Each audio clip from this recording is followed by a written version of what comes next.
Uni Eropa seakan tak henti-hentinya mencari masalah dengan Indonesia. Belum selesai urusan WTO dan persoalan terkait undang-undang anti-deforestasi, kini Uni Eropa kembali menyerang harta karun Indonesia. Kali ini, produk turunan minyak sawit jadi korbannya, yakni biodiesel yang merupakan salah satu ekspor unggulan Indonesia. Pelansir dari kabar Reuters, Uni Eropa kini tengah melakukan penyelidikan apakah biodiesel Indonesia menghindari bea UI melalui Cina dan Inggris. Penyelidikan mengikuti permintaan awal dari Dewan Biodiesel Eropa, sebuah asosiasi produsen Eropa.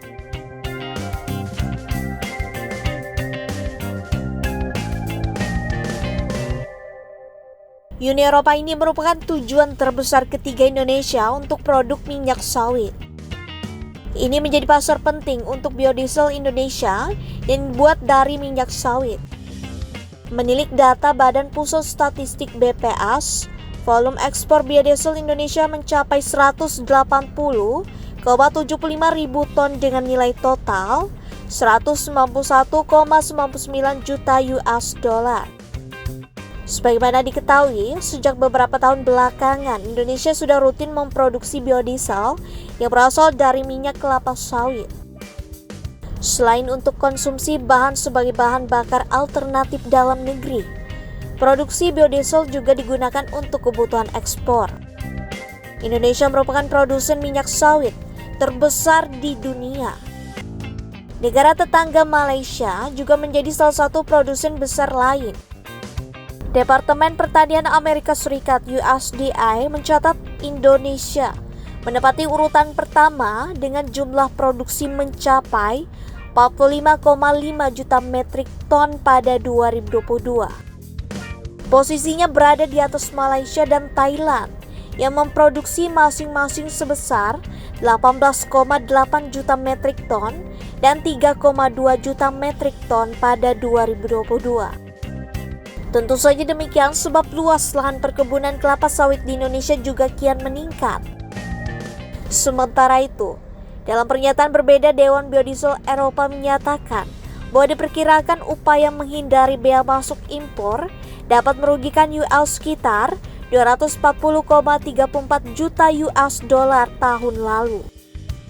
Asosiasi itu mengaku sedang bekerja sama dengan otoritas UA untuk mengatasi tuduhan impor biodiesel palsu dari Cina.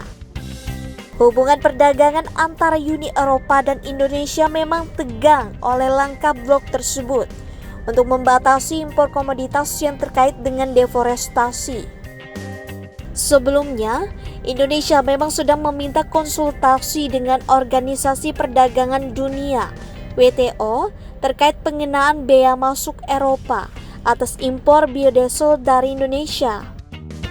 Belakangan persoalan di meja WTO ditambah lagi dengan tuduhan Uni Eropa atas produk yang mengandung deforestasi pada komoditas unggulan Indonesia cukup memberikan tekanan bagi hubungan kedua negara ini.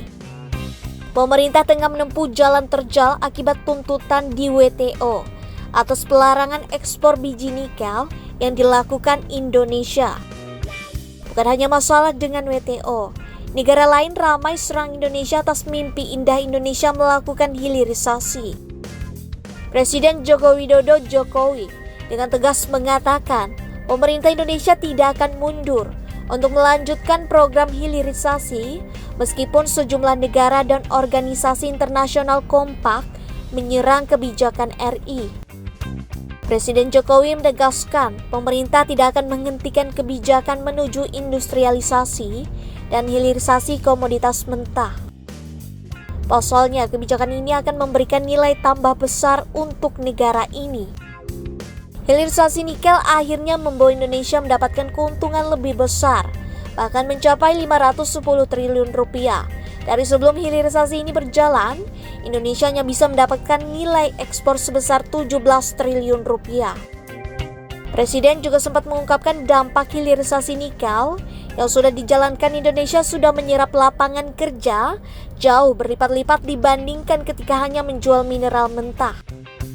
Ini merupakan bagian dari rangkaian kebijakan Uni Eropa yang dikemas dalam The European Green Deal atau EGD. Dengan target mencapai netralitas karbon tahun 2050 dan mengurangi emisi gas rumah kaca hingga 55% pada tahun 2030. Aturan ini akan menutup rantai pasok yang masuk ke kawasan itu dari produk-produk yang dianggap menyumbang deforestasi dan degradasi lahan.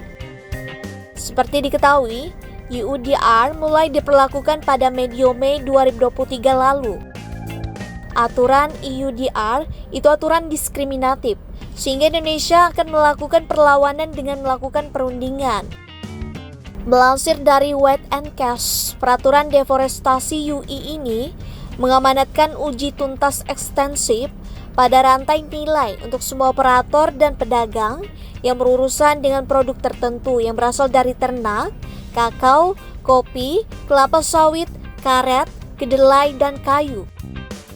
Maka dari itu sudah jelas bahwa produk yang ditargetkan harus bebas deforestasi. Aturan baru tersebut juga mensyaratkan ada 7 komoditas dan produk tertentu yang dibuat darinya agar bebas deforestasi, agar dapat dijual di pasar UI atau diekspor darinya. Artinya, tidak satupun dari 7 komoditas ini yang bisa masuk ke pasar UI jika pengertian deforestasi yang diadopsi adalah versi US dan AS, bukan deforestasi versi Indonesia.